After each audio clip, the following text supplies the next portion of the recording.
Hi ladies and gentlemen, today is November 22nd, 2013, and I know I've been out of the habit of giving the date, primarily because I gave it wrong on so many occasions, for a lot of reasons, but at any rate, today is the 22nd, and at least from Dallas on over to the West Coast, it's kind of cold and rainy, kind of interesting that this is happening. Probably a good thing, and no, I don't think it's due to global warming. But at any rate, the folks that went down to the JFK ceremony, along with Alex Jones and the InfoWars crew, braved some not only cold and rainy weather, but some really amazing circumstances if you watched any of that at all. I'm not going to comment on all of it, but I just wanted to say a couple of things that I think are at least something that I observed that are bring up some questions. And the very first of those is that if you watched what unfolded there, Alex and the people that were pushing for the right to using their First Amendment freedoms agreed not to go into the area where the ceremony was that was being blocked off until later on, and that by a court order apparently. I haven't seen the court order, so I don't really know what it said. But the point is that they were going to go in there after everything was over with and then do their ceremony. And basically what occurred was that they were prevented from going in there, and as the Dallas police stood by preventing them from going in, and then once the time limit had passed where they could go in, they actually apparently allowed them to go in. And then some people in black uniforms citing sheriff came in and basically bullied them out. Now, a couple of observations about this. First of all, I'm not certain, but I understand that there were no name tags or badge numbers on these people. They just said sheriff, the second group that came in. And second of all, there were the few people that they interviewed, that they talked to, didn't say much. And then I watched some of the mannerisms of some of these people that were engaged in this so-called sheriffs. And I have a couple of questions. The first being that I'm not certain that these were United States citizens, all of them. They almost looked like Eastern Europeans, number one, which is why they probably didn't talk or have badge numbers. Another indication, no arrests, just a lot of pushing around and thuggery. No arrests. Why would that be? Because nobody was violating the ordinance supposedly or whatever? No. If they were there to have a show of force, there would have been some of that. It was a show of force, no doubt. But no arrests? Why? Show up in court with somebody who isn't a United States citizen pretending to be local law enforcement? Yeah, this is somewhat conjecture on my part, but also because of watching what was going on and how these people handled themselves. Not sure. But apparently they were presented through the DHS at that point, federal thuggery. If the Dallas Police Department, they're probably trying to hold themselves. I had another guy bring this up, so I'm not taking credit for this, but somebody else who was watching said, you know what? Dallas PD is probably not going to be too happy about this. They were kind of shoved aside by the feds and the supposed sheriff office through the DHS. This is their area, and, they were basically told to stand out of the way while these big shots came in and did this. And a sheriff, no less, someone who should be protecting the rights of the American citizens. It's going to be interesting to see how this plays out, whether the sheriff admits to being a part of it or not. Well, I don't want to give away any of the battle plans here, but it just looks very, very suspicious to me. I am not certain why this spectacle was allowed to proceed once the ceremony and the bigwigs and the blue bloods and the celebrities left. Why they would engage in this afterwards? Are we watching some kind of a play unfolding? And on whose side? I'm really not sure what happened here. Either way, it looks troublesome to me. So I just wanted to bring that up for the people who showed up down there to risk literally life, limb, and health because of the weather. I want to thank you for being there and standing up for the fact that the government that demands all of these obediences from the so-called citizens does not come forward with the truth at all. As a matter of fact, it's a refuge of lies that they have made with the evil influences in this world. The government has made a refuge, literally, of lies. A refuge of them from the results of lying, to protect themselves from the lies that they have promulgated, the murders they have committed worldwide, most egregiously, of course, against the citizens of this land.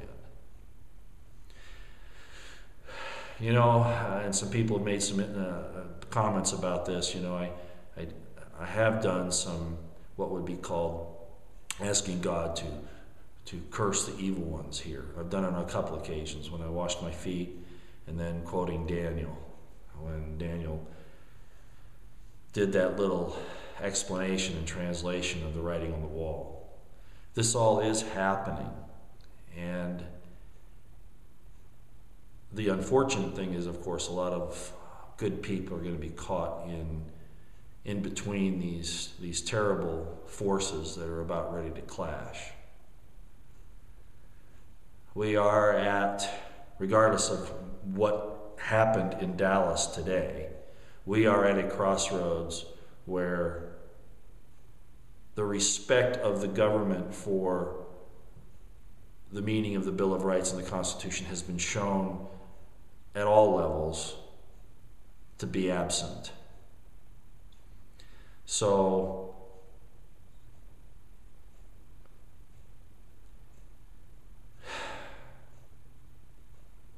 I'm not sure how this is going to play out, but it's not going to be good. But some of us are being forced at this point to choose more than just being on a side, but actually having to take steps to hold certain people accountable for their actions. It's not going to be a pleasant nor a glorious fight. It's a sad one at this day. But whether what happened in Dallas was choreographed from start to finish, or whether they were real incidents, the fact of the matter is that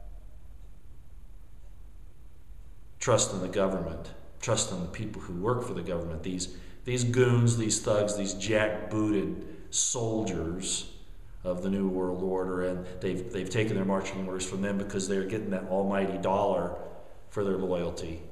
And a lot of them are doing it because they think they're going to be up on top, and I could tell you a lot about that, but I won't. I'll just say that they're there. Regardless of whether they're little legionnaires, as the legionnaires were back in Rome, who did all of the skullduggery that Rome and the Roman Empire did 2,000 years ago, whether they're just legionnaires like those guys, or the cops, soldiers of today, you have chosen your side if you remain there. Choose you this day whom you will serve, and when you do what you did today in Dallas, you show who you serve. God help you. God have mercy on your soul. I will just say this. I don't ask God to do my dirty work for me. I don't even ask God to do his dirty work. There comes a point where talk finishes. It's done.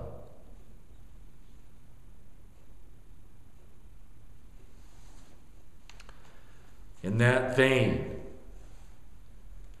I brought up once before, and you've heard it before, about Admiral Yamamoto in World War II saying, no, we cannot invade the United States land continent because there would be a rifle under every blade of grass.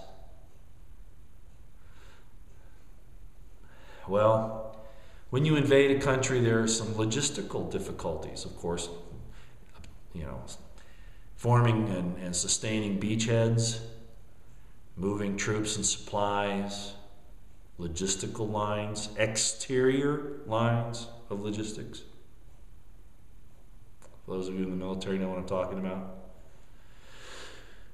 But when you take a government over from the inside and pre-position supplies, material, ammunition, weapons, equipment, manpower, so that you have internal lines of communication, you greatly ease the difficulty of the takeover, especially if the people are armed.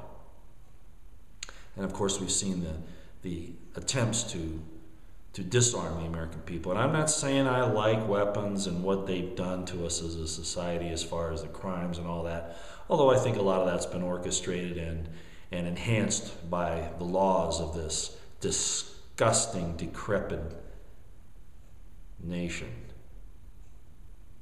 that doesn't uphold the Bill of Rights in reality. It's just... Anyway, getting back on the subject. We've talked about DHS arming up and all of these different federal agencies and the militarization of the police.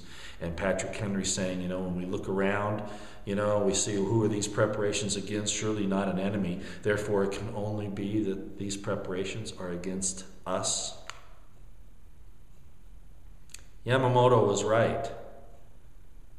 But those enemies, I'm not saying the Japanese, but the enemies who understand how to take over a land, they have done it from the inside. And they have all of these things prepositioned. They don't have to bring them from a foreign land. Do you understand?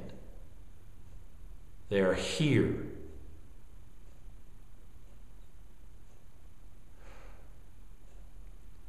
This is not going to be a pretty fight, ladies and gentlemen. All those who have been sitting on the fence thinking that this scourge would pass them by are going to be mistaken. And yes, it does grieve me. And some of you noticed how sad I was in the last video. I have these videos where sometimes I'm almost euphoric and then other times I'm very somber. I'm somber for two reasons. Not that I don't trust God, because in the end, that's all we can trust in, really. But I'm somber because I realize what we're looking at here, and that the people's apathy and the fact that they have been co-opted into all of these other things that don't matter, that they've been turned on each other. Not because of right and wrong, but because of mere differences of opinion, mere differences of where they're from. That's sad. And that makes me sad. Last thing I want you to do, there's a link down below to Navy SEAL Ben Smith. I want you to look at that and see what it says. Great American, and I want to thank him for what he's done. I want you to see how he's been maligned and defamed. One of those links, there are three of them. One of those links will show you that, and I want you to look at it. And then you'll know just what all of us who are trying to stand up here are up against. Again, all of you who are in Dallas, thank you very much for what you did today. And I hope that you'll pay attention to what's coming up. Keep your eyes open on the horizon and your ears to the ground. Take care.